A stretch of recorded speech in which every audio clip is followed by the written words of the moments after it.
Between 1831 and 1847, from Charleston to New Orleans, 17 documented cases surfaced of young women, each apparently from nowhere, appearing in society with immaculate manners, sudden wealth, and no traceable childhood. Their origins stopped at age 10, their paper trails began with perfection, and their disappearances, when they came, were quiet. Each shared one name whispered behind parlor doors and courthouse walls alike, the Madame of Saint Vernis. Her given name was Celestine Vacheray, a figure whose existence flickered between charity and commerce, refinement and crime. She called her institution Maison Saint Vernis, a finishing academy for orphaned girls of good family. But private ledgers later recovered from burned trunks described something closer to an assembly line, one that converted stolen identities into social currency. What she sold was not flesh but lineage, the illusion of purity, of breeding, of legitimacy. And the men who purchased from her, merchants newly rich from cotton, overseers who had clawed into ownership, traders who needed wives of pedigree, paid fortunes for a fiction that made their wealth respectable. The trail begins in 1829. A heatwave smothered the Louisiana parishes. Within the tangled jasmine of Britannia Street stood a shuttered two-story house, its brass plate reading, Maison Saint Vernis, private academy for young ladies. No laughter escaped its walls. Neighbors heard only recitations, the sound of a cane striking wood, and once in a while singing, muffled and strange. Celestine Vacheray arrived that autumn with impeccable letters of introduction, all later proven forgeries. She was 34, fluent in French and deceit, and claimed descent from a vanished Creole line. Her fortune, small but sufficient, came from inheritances no one could verify. Yet within months, she had purchased 3 children from bankruptcy auctions, each light, skinned, intelligent, and unprotected, and registered them as orphans of good breeding. Their lives were rewritten in ink and sealed with wax. Their birth names were burned with their old clothes. From that day forward, they were pupils of refinement, future wives for men who could afford legitimacy. Before we step deeper into the house where identity itself became merchandise, tell me, where are you hearing this from?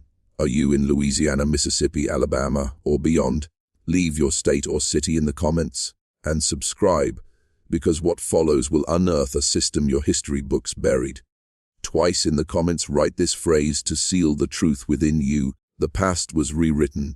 By the spring of 1830, the Maison Saint Vernis operated like a cloistered kingdom. Its high shutters never opened.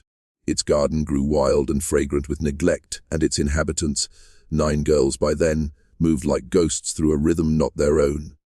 Each was between 10 and 12, all of them documented as orphans of respectable lineage, though every birth certificate, baptismal record, and letter of guardianship had been inked by Celestine's own hand.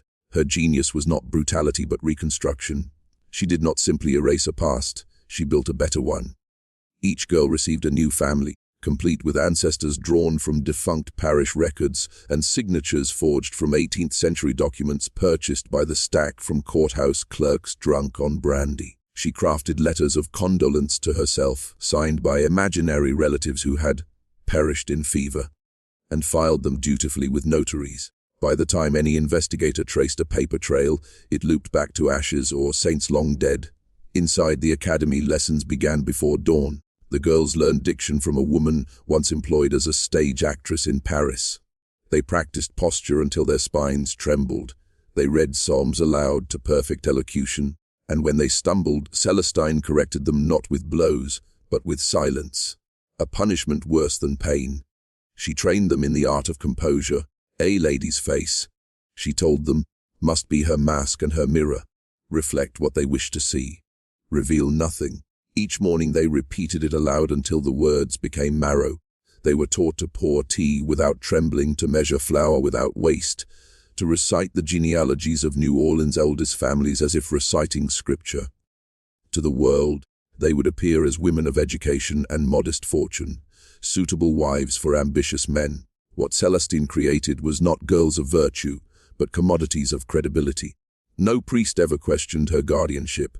Her donations to the church were generous, her attendance impeccable.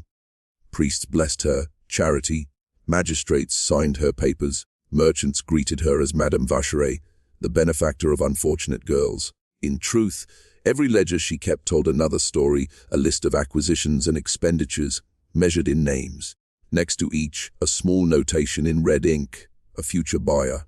And yet, none suspected that the woman they dined beside on holy days had turned the sacrament of marriage into a marketplace. In 1832, the first graduate of Maison St. Verny made her debut.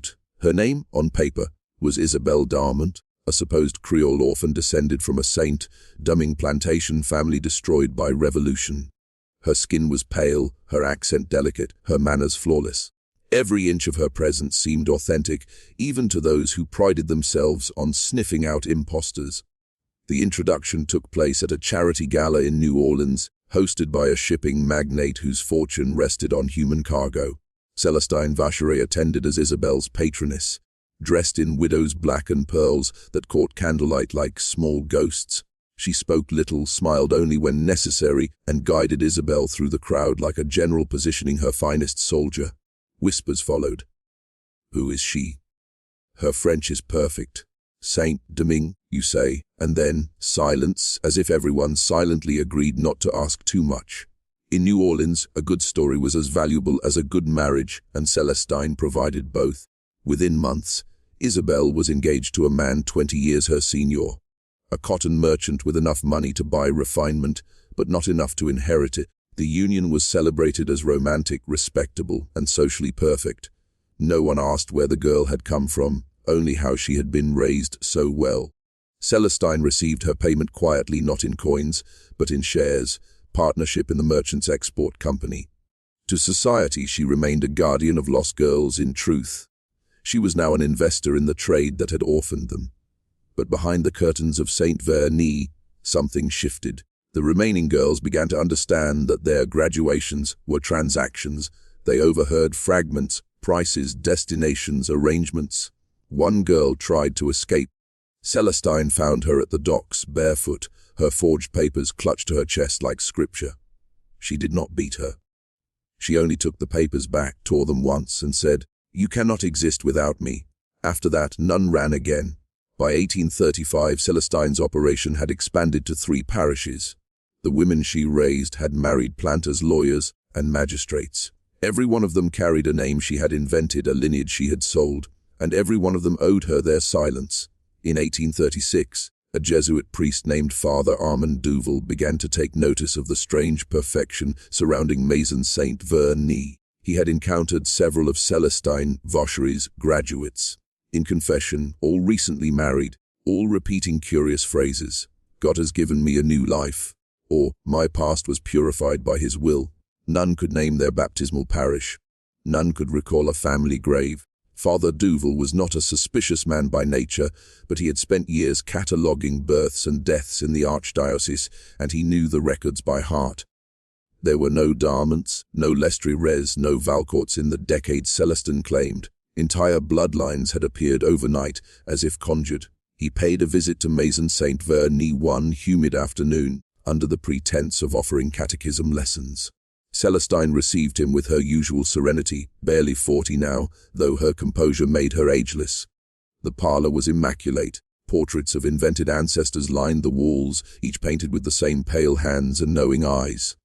"My girls," she said, "require discipline of the soul. The world outside bruises innocence too easily." Her tone was gentle, but it left no space for questions. Father Duval noticed something odd. Every girl avoided mirrors. They passed by them without a glance, as if reflection itself had become forbidden. He left unsettled. That night, he wrote in his journal, "There is an academy that manufactures virtue the way a mint manufactures coins. But whose face is struck upon them, and who spends them?" When he returned a week later, he found the house shuttered, the brass plate polished to blindness. Celestine was away on charitable business. The girls were not seen again until months later, married, renamed, relocated. Duval tried to raise the matter with his superiors, but Celestine's donations to the church silenced inquiry. One bishop told him kindly, "Father, a woman who gives so generously to orphans cannot be evil. Let Providence judge her." So he waited and watched. By the end of that year, a trunk washed ashore on the Mississippi, its lock rusted open. Inside were burned fragments of correspondence, half-sealed contracts, charred ledgers, and the faint outline of a name in red ink. Lot 6, reserved. Father Duval would never learn who Lot 6 was, but history would. The trunk that surfaced on the riverbank in early 1837 should have sunk unnoticed. It was a plain wooden chest, iron-bound and water-stained, half filled with silt and riverweed. But a fisherman pried it open, curious about the glint of wax seals inside. When he realized the letters were written in French and bore the mark of Maison Saint-Vernis, he sold the contents to a bookseller in the quarter. Within days, the fragments found their way to Father Duval. He spread the damp papers across his small desk by candlelight. The handwriting was unmistakable, elegant, exact, Celestine Vacherets. The letters read like ledgers disguised as correspondence, lists of pupils, notations of dowries, signatures of men whose reputations anchored the city. Dates were aligned with weddings. Amounts were listed beside initials. The evidence was incomplete, but the pattern clear. The academy was not a refuge, it was an exchange. Duval began copying the fragments into a private notebook, preserving what the river had not erased. Each night he inked another revelation, that several of the graduates were traced to plantations whose heirs had died conveniently young, that the names in Celestine's documents matched no parish registry, that the red ink notations, Lot 5, Lot 6, Lot 7 corresponded to planned unions still months away. He sent anonymous warnings to 3 families, pleading that their engagements be reconsidered. Only one replied, a curt note from a lawyer who threatened legal action for defamation. 2 weeks later, the bookseller who had handled the trunk was found dead in his shop, a candle overturned near the ashes of what had been those same papers. The coroner called it an accident. Father Duval called it a message. Celestine Vacheret returned to New Orleans shortly after, serene as ever, her name on the donation rolls of every parish. The trunk, she said to curious officials, must have belonged to a former servant, God rest him. No charges were filed, but whispers grew louder. Merchants who had once courted her began to withdraw from public dinners. Women crossed themselves when she passed, and inside the academy walls, the girls practiced their recitations more quietly, as if the river itself had begun to listen. Something had been exposed, but not enough to stop her.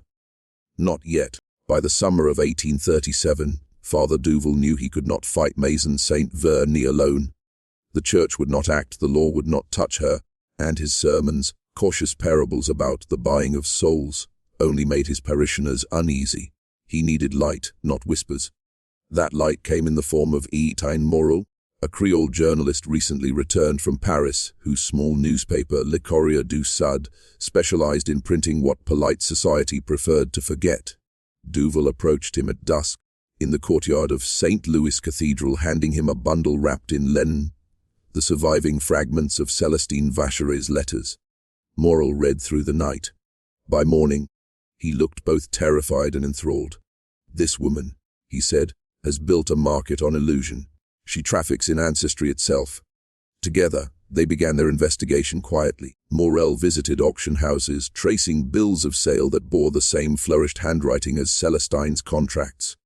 Duval cross-checked baptismal registries, discovering entire pages rewritten in identical ink. Slowly, a map emerged. Names, estates, marriage licenses, all tied back to one immaculate signature.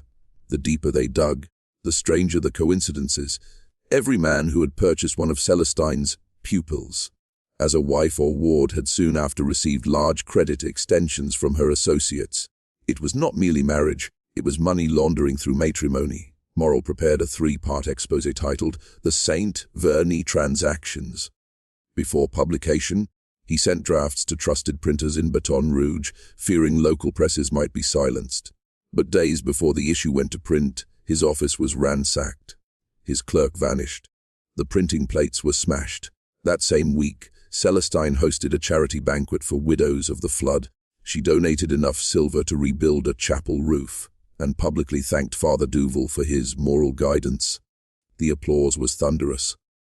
Morel watched from the back of the hall, his hat low, fury in his jaw. "She's untouchable," he whispered. Duval looked at her across the candlelit tables and saw not invincibility, but calculation. The more she gave to the poor, the more invisible her crimes became. That night, they made a pact. If they could not bring her down with paper, They would do it with testimony. And one of her graduates, long presumed vanished, had just written to Father Duval ready to speak. The letter arrived folded 3 times, sealed with a wax imprint too crude for the refinement of Maison Saint-Vernis. The handwriting trembled, the ink watered with sweat. It bore no return address, only a line that read, "Father, I was lot 6. Father Duval opened it by candlelight, his hands steady but his breath uneven. Inside, the woman, who signed herself Madeleine, described what had happened after her graduation. The tale was written in fragments, as if she could not face each sentence whole. She spoke of a plantation near Opolisses, of being given a new name, of papers that declared her born in Bordeaux, adopted by Celestine Vacheray out of charity. Every record, birth, education, and travel, had been composed by the same unseen hand. Madeleine did not linger on cruelty. She wrote instead of erasure. She took not only our pasts, Father, but our ability to prove we ever had one. Morel read the letter twice, his journalist's instinct sharpening. If this is genuine, she can give us details only someone inside could know. Ledger marks, signatures, dates. He sent a coded note arranging a meeting in Lafayette under the guise of interviewing a former pupil of the Saint-Vernis Academy.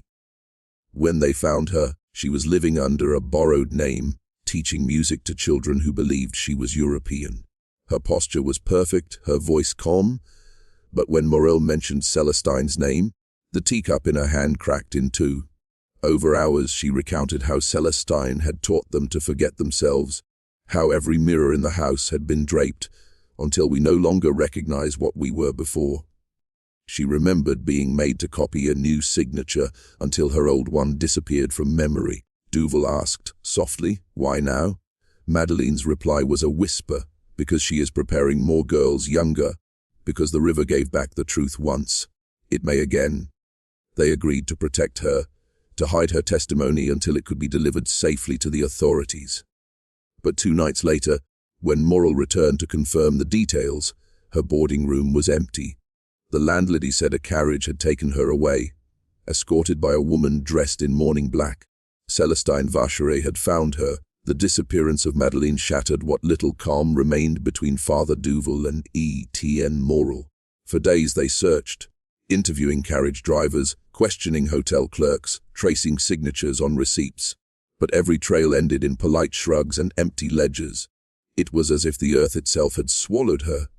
Then, late one evening, Duval returned to his rectory to find his study door ajar.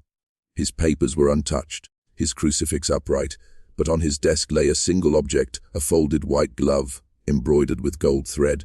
Inside it, a note written in Celestine's hand, "Some souls are not yours to save." He understood the message. She knew everything. Morel, meanwhile, began noticing shadows that didn't belong. At night, when he left the printing shop, a carriage wheel echoed one beat behind his step. Twice he caught a glimpse of a woman's silhouette reflected in rain-puddled streets. Small, poised, deliberate, he armed himself with a pistol and slept in shifts. Despite fear, they pressed on. Morel published a veiled editorial in Le Courrier du Sud, disguised as allegory. There exists a garden where flowers bloom without roots, cultivated by a hand that fears the sun. Readers whispered, clergy frowned, and merchants grew restless. Celestine, he knew, would understand the message was meant for her. Days later, the newspaper's main typesetter resigned, muttering that polite society had limits to curiosity. The morning after, the presses were seized for unpaid debts that had never existed. Someone had purchased silence with gold. Father Duval tried to appeal to higher clergy again, but his letters went missing. His sermons drew fewer listeners. Parishioners began to avoid his gaze, and one night he found a small envelope nailed to the church door. Inside, an illustration of Saint Veronica, patron of false faces. Celestine was tightening her net. Still, one thing remained beyond her control: the river. The Mississippi, restless and merciless, had begun eroding the very land around Maison Saint-Vernis. The townsfolk said it was punishment, that the earth itself was reclaiming secrets buried too deep. Duval and Morel decided their only chance was to reach Baton Rouge, carrying the surviving papers and copies of Madeleine's letter. If they could not save her, they could at least expose the woman who had turned charity into commerce. But they were not the only travelers on that road.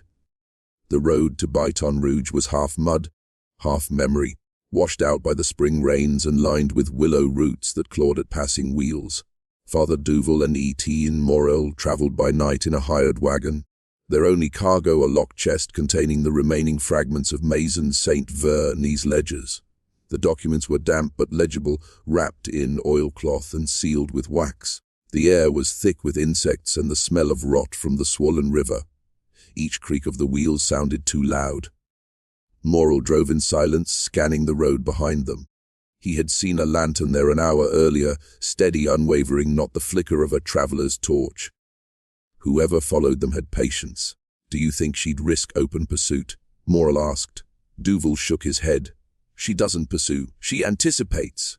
At the next crossing, they stopped to rest their horse at a small ferry post. The ferryman, an old freedman with clouded eyes, eyed their cargo warily. "River's high tonight," he said. "She's got a mind of her own. Chooses who crosses and who don't." As they waited, Morel noticed something floating by the dock, an empty carriage wheel, half burned. He crouched, touching the scorched rim. It was marked with the same gold embroidery pattern that Celestine's glove had borne. "She's already ahead of us," he muttered. They crossed in silence, the ferry groaning under the current. On the opposite shore, the road split. One path led to the safety of the capital, the other toward the parishes where Celestine's influence still reigned. The signs had been tampered with. Night deepened. The air hummed. Somewhere behind them, a single horse's hoof struck stone. Duval whispered a prayer and clutched the chest closer. "If we fall," he said, "someone must find these papers. They must." Morel nodded. "Then if it comes to that, I'll make sure you live to deliver them." But before dawn, the wagon lurched violently. A rope stretched taut across the road snapped the axle. The horse screamed and bolted into the trees. The chest slid from the wagon bed, cracking open, its contents spilling into the rising floodwater. Duval fell to his knees, reaching for the papers as they drifted downstream, and from the mist ahead a figure stepped into view. Calm, composed, wearing mourning black, she emerged from the fog as though the river itself had shaped her from vapor. Celestine Vacheray, dressed in black silk, dry despite the rain. Her veil fluttered with the current's breath. Behind her stood two silent men in long coats, their boots sinking into the mud without protest. Father Duval froze. Etienne Morel lifted his pistol, but Celestine only smiled, tilting her head as if amused by a child's rebellion. "You should have stayed in your pulpit, Father," she said softly. "You preach about salvation, yet you cannot tell when you stand before someone who creates it." Duval rose, soaked and shaking. "You create nothing but ghosts. You steal names, families, faith itself." She took a measured step closer, eyes calm. "Faith is only belief repeated until it becomes truth. That is all I have done. Made the world believe in better blood. You call it deceit. I call it survival." Morel cocked the hammer. "Release the woman you took, Madeleine." Celestine looked genuinely puzzled. "Ah, the one who forgot how to be silent. She begged to come home." Her tone was almost kind. "You see, gentlemen, every story requires an ending. I simply provide the proper ones." The river surged, dark and impatient. Duval could feel the chest's papers dissolving in the current, years of evidence turning to pulp. "Then let the river judge," he said. He stepped forward suddenly, shoving the cracked chest into the flood. Morel fired. A warning shot meant to scatter the men behind her. But lightning flashed at the same instant, drowning the sound. When the glare faded, Celestine was gone. Only her veil remained, caught in the reeds like a discarded lie. Morel searched frantically, but there was no trace, no footprints, no splash. Nothing. The two men who had stood behind her had vanished as well, as if the night had swallowed them whole. Duval stared at the veil. "She's not dead," he murmured. "People like her don't die. They adapt." They gathered what few pages the water had spared. Most were unreadable, ink bled into grey veins. Still one fragment remained legible, a single line written in her precise hand, "Perfection must outlive its maker," and beneath it, a name neither man recognized. Lot 9 reserved. By dawn, the flood had begun to retreat, leaving the riverbanks strewn with branches, torn cloth, and the remnants of ink-blurred papers that once could have damned Maison Saint Vernis. Teen Morrill sat by the wrecked wagon, hands black with mud and frustration, watching the current drag the last fragments away. Father Duval stood at the edge of the water, clutching the single surviving sheet, the one marked Lot 9. Reserved, it was dated 2 months ahead. Beneath the neat red ink were initials AL and a parish seal from Ascension County, an inland settlement several days north. "She's starting again," Duval said quietly. Morrill looked up, hollow-eyed. "After all this, she rebuilds." "She doesn't rebuild," Duval replied. "She relocates." They left the broken wagon behind and made their way on foot, following trade routes northward. The floodwaters had turned roads into mirror-like channels. The reflection of the sky followed them everywhere, like the gaze of something that refused to look away. In towns along the way, whispers preceded them. A finishing academy, newly opened on the edge of Ascension, run by a Madame Larocque. French, charitable, discreet, the pattern was unmistakable. By the time they reached the parish, the house stood half hidden by magnolias, its paint new, its shutters white as innocence. A brass plate by the gate read simply Maison Larocque. For the education of young ladies. Celestine had changed her name again. Morrill wanted to rush the gates to confront her, to demand justice. But Duval restrained him. "Evidence first," he said. "This time we bring her down by her own hand, not ours." They took rooms in a nearby inn and began to observe. Each morning they counted the girls entering the property, 8, then 9, then 11. Each evening, lanterns glowed in the upper windows long past midnight. A carriage bearing the crest of a wealthy sugar planter arrived twice that week, staying just long enough for tea. To the townsfolk, the new academy was a blessing, an institution of refinement for orphans and widows' daughters. To Duval and Morrill, it was the same machine reborn under a different name, and somewhere within those painted walls Lot 9 waited, unaware that her life was already written in red. The following Sunday, Father Duval entered Maison Larocque under the guise of a charitable priest inspecting schools for the bishop's office. Celestine greeted him at the door with the same serene composure that had once deceived judges and governors alike. She wore grey silk and a veil of lace fine enough to disguise the faint scar along her jaw, the mark left by shattered glass from the storm that was supposed to have destroyed her. "Father Duval," she said with a calm that was almost mocking, "the church honors us. Please, come in." Inside, everything gleamed with new wealth. Fresh wallpaper hid the damp marks of recent construction. Portraits of anonymous ancestors watched from gilded frames. The air smelled of rosewater and chalk. Girls moved silently between rooms, heads bowed, eyes dulled into the same mechanical obedience Duval had seen years earlier in Maison Saint-Vernis.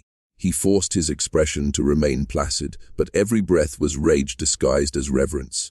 "Your academy seems a blessing to the parish," he murmured, studying the girls as they passed. One, barely 13, curtsied with a trembling grace that did not come from innocence but from conditioning. Her wrists bore faint red welts, half hidden beneath lace cuffs. Celestine's voice floated through the hall. "Discipline and devotion, Father. They must be taught both, or they are lost." Meanwhile, Teen Morrill worked from the shadows. Disguised as a clerk for a trading company, he had secured lodging across the street, where he could observe the comings and goings. Over the next 3 weeks, he documented every carriage, every visitor, every delivery. Wealthy men from Baton Rouge, brokers from Natchez, and one prominent judge, all arriving quietly, leaving before dawn. At night, Duval smuggled fragments of evidence to him, letters of guardianship signed in multiple hands, baptismal papers bearing the same priest's seal, tuition ledgers that listed girls only by lot numbers. The code was unmistakable: L1 Blanche, age 9, L3 Colette, age 10, L9 Marianne. Lot 9 again. The child from the washed-away paper had survived the storm of records and been reborn on parchment. Duval's sermons grew darker. He spoke in church of wolves in women's clothing, of sins washed clean in counterfeit baptism.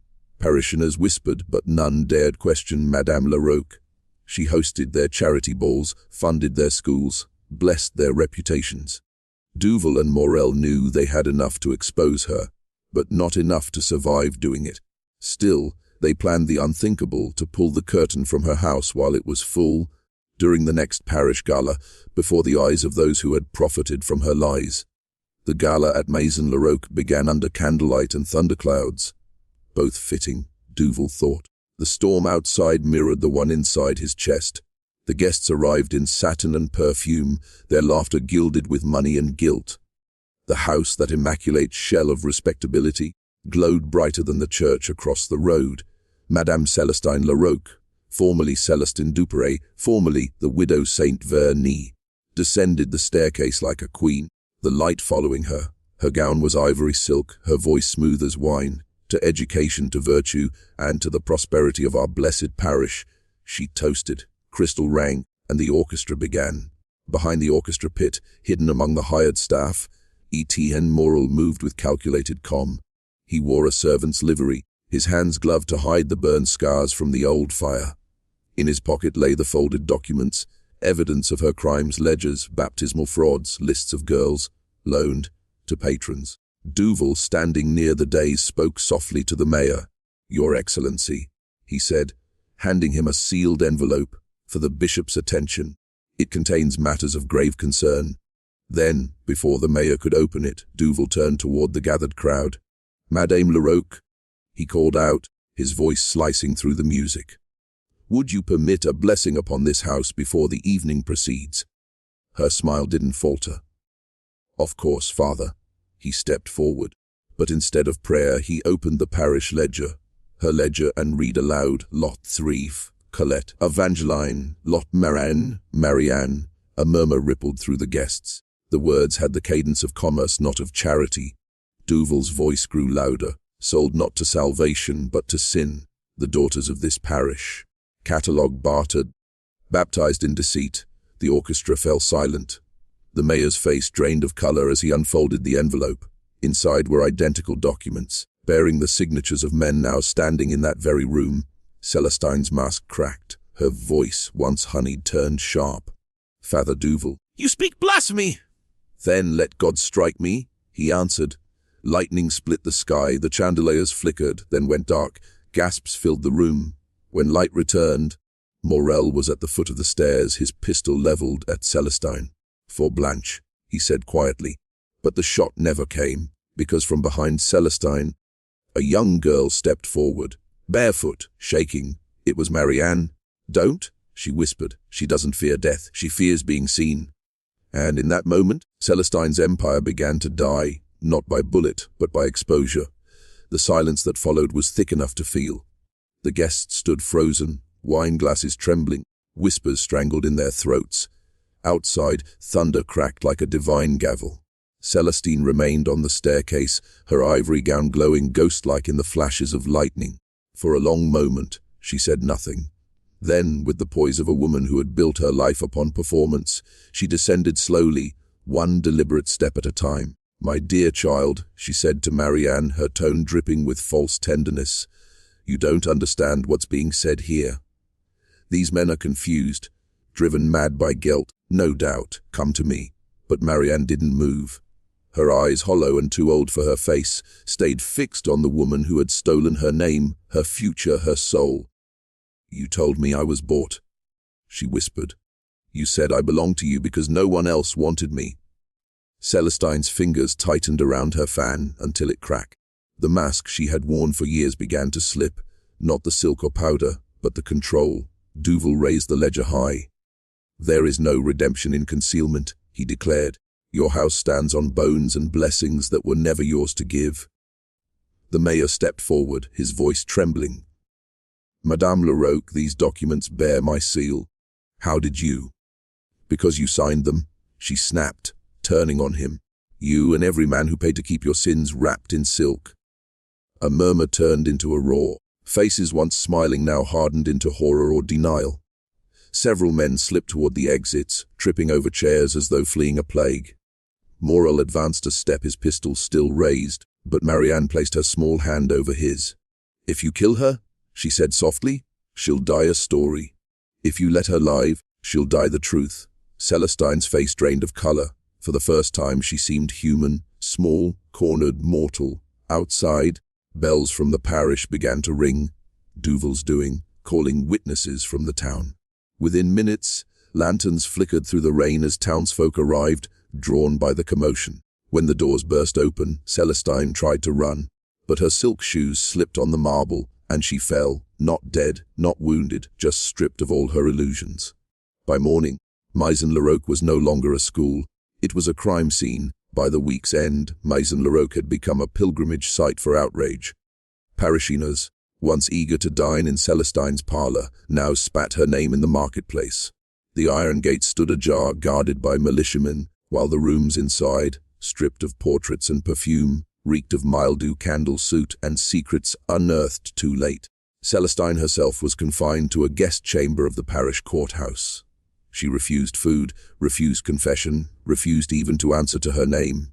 When asked to sign the arrest record, she scrawled Madame La-Roque in trembling ink, then crossed it out and wrote no one. Father Duval presided not as judge but as witness. He'd surrendered the ledgers, the letters, the forged baptismal seals. Etienne Morel, his face drawn and sleepless, testified with bitter precision. Dates, payments, the names of men who'd whispered absolution through bribes. But it was Marianne's testimony that sealed everything. The courtroom was packed when she entered, escorted by 2 nuns from the refuge house. Her dress was plain, her hair neatly braided, her hands steady. When asked if she knew the accused, she looked at Celestine without flinching. She told us we were gifts. Marianne said quietly, that we were chosen, that if we obeyed we could become ladies. But every lesson was a wound, every prayer was a price. Celestine's lips parted, perhaps to deny it, but no sound came. The hall was silent except for the rain against the windows. Marianne continued, her voice rising like a hymn-turned weapon. She made us kneel and call her mother. But a mother doesn't sell her children. In the crowd, someone began to weep. Others turned their faces away. By dusk, the jury had no need to deliberate. The sentence was read aloud: life imprisonment at St. Genevieve Asylum for the morally corrupt. A poetic irony, a place she had once funded for others. As she was led away, Celestine turned one last time to Duval. You think this ends it? She hissed. There will always be men who want what I gave them, and women who sell it for them. Duval didn't answer. He only crossed himself. Outside, Marianne stood in the courtyard, rain soaking her thin shawl. When Morel approached her, she asked simply, what happens now? He looked toward the grey horizon. Now, he said, we start unlearning everything she taught us. 20 years later, the ruins of Maison-la-Roque lay half, swallowed by vines and silence. The roof had caved in, the garden, once filled with obedient white lilies, had turned wild and overgrown. Only the stone staircase remained, cracked, moss-covered, leading to nowhere. Locals said the wind that passed through its halls still carried whispers of piano music and girls reciting lessons they never chose to learn. Marianne stood at the gates once more, now a grown woman. The lines around her eyes were gentle but deep, the kind carved by both grief and endurance. She carried a lantern and a folded letter. Duval's handwriting, fading but steady. He had died 3 winters earlier, leaving her the parish records, the ledgers, and a note that read, truth is not enough to heal. Someone must remember. Beside her was Etienne Morel, grey at the temples but still walking with that quiet strength. The pistol was long gone. In its place, he carried a journal bound in cracked leather. The book of every girl they'd found and freed after the fall of Celestine's empire. They entered the ruins in silence. Rain dripped through holes in the ceiling, forming small pools where mirrors once stood. This was her chapel, Marianne said, touching the wall. She used to make us pray here before the lessons. Morel nodded. And now it's yours to reclaim. She set Duval's letter on the stone floor and lit it. The flame flickered orange, then blue, consuming his words until only ash remained. When the fire died, she spoke softly, not to Morel, not to God, but to the ghosts that lingered. We are not what you made of us, she said. We are what survived you. Outside, the rain had stopped. From the distance came the faint hum of a river, wider now, freer since the levees had broken years ago. The flood that once buried Celestine's sins had returned to cleanse them fully. Before leaving, Marianne hung a small wooden sign by the broken gate. It read Maison des Libres, the House of the Free. Years later, travelers would pass the overgrown ruins and ask who the woman in the white dress was that they sometimes saw on the stairs, weeping not in sorrow, but in apology. And those who knew the story would answer softly, "Only what's left of Madame Laroque, remembered but never forgiven." Years passed, and the legend of Maison Laroque transformed from scandal to cautionary tale, retold in whispers at parish schools, in old sermons, in the cautious glances of mothers warning their daughters of gilded promises. The building itself, long since reclaimed by vines and ivy, became a place of strange reverence. Children dared each other to touch the gates, lovers carved initials into the stone steps, unaware of the prayers buried beneath them. But for Marianne, the house never stopped breathing. Now in her 30s, she ran a small refuge in Baton Rouge called Maison des Libres. There were no uniforms, no locked doors, no numbers.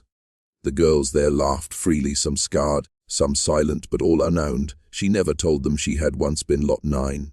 She was simply Madame Marianne, the teacher who never raised her hand in anger and who kept her office lit every night until dawn.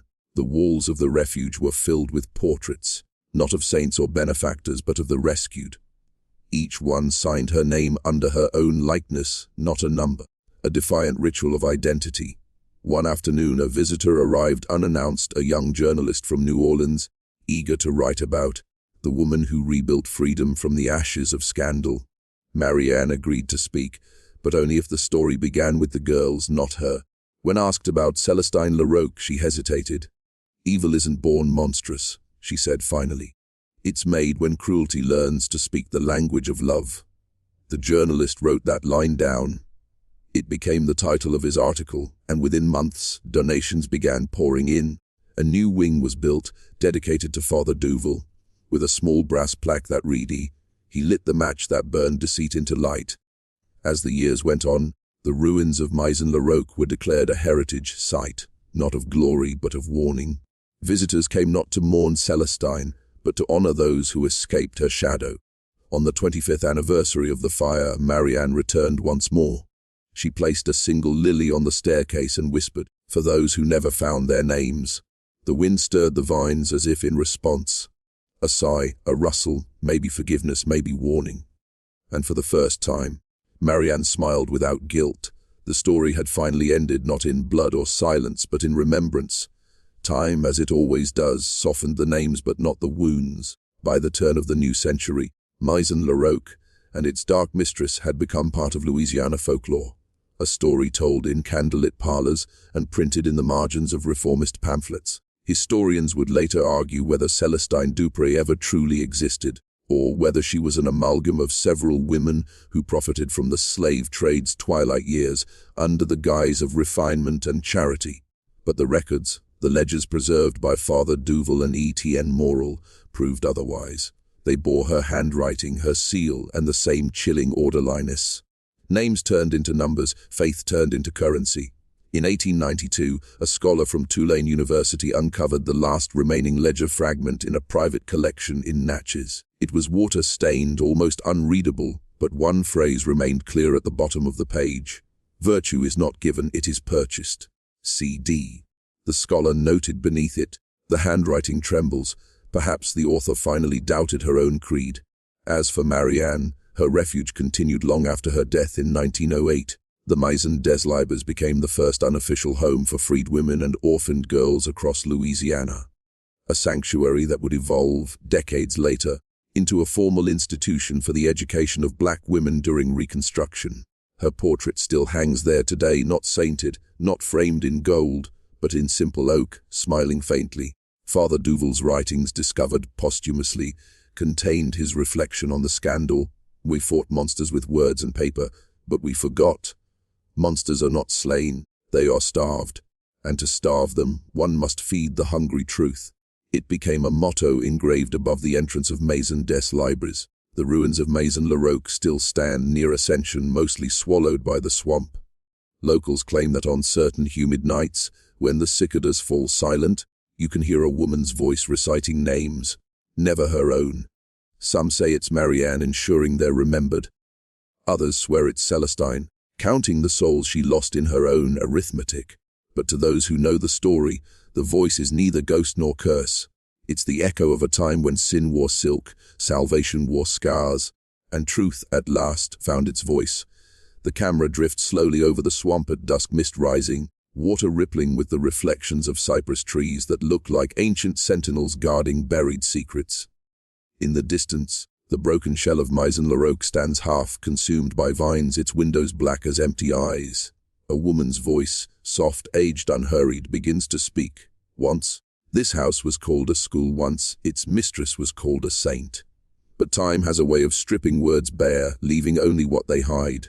Here, children prayed to be good while men prayed to be forgiven. And in the silence between those prayers, evil learned to sound like virtue. The camera glides through the ruins, past a shattered mirror reflecting the open sky, past a half-buried crucifix tangled in roots, and up the cracked staircase where the ghosts of girls seem to linger, barefoot, watching, unafraid. They said the river washed her sins away. They said justice was done. But water doesn't forget. It carries what we bury. It whispers to those who will listen.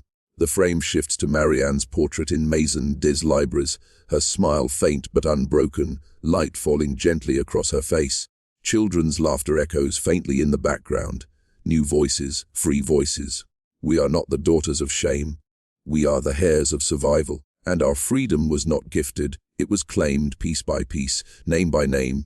Thunder rumbles in the far distance. The ruins fade into dusk. The camera lingers on the old wooden sign nailed to the gate, its letters barely legible through moss and time. Maison des Libraries. The house of the free. The music swells, strings low and mournful, fading into the hum of cicadas and nightbirds. The final image is the staircase under moonlight, now empty yet alive with unseen presence. Some stories end with a death. Ours ends with a beginning, because what was once bought has learned to live unknown. The screen fades to black, and the words appear in silence, inspired by true accounts from 19th century Louisiana, dedicated to the forgotten names. The screen remains black for a moment, letting the echo of the last words fade completely. Then, a faint sound, a heartbeat, slow and steady, emerges beneath the silence. Over it, the narrator's voice returns, calm yet heavy with memory. History doesn't always bury its ghosts. Sometimes it teaches through them. The heartbeat softens into the rhythm of rain. Images begin to appear, archival sketches of 19th century Louisiana, a parish ledger turning its pages, faded portraits of unnamed girls, candle flames reflected in glass. Each image dissolves slowly, as if time itself were exhaling.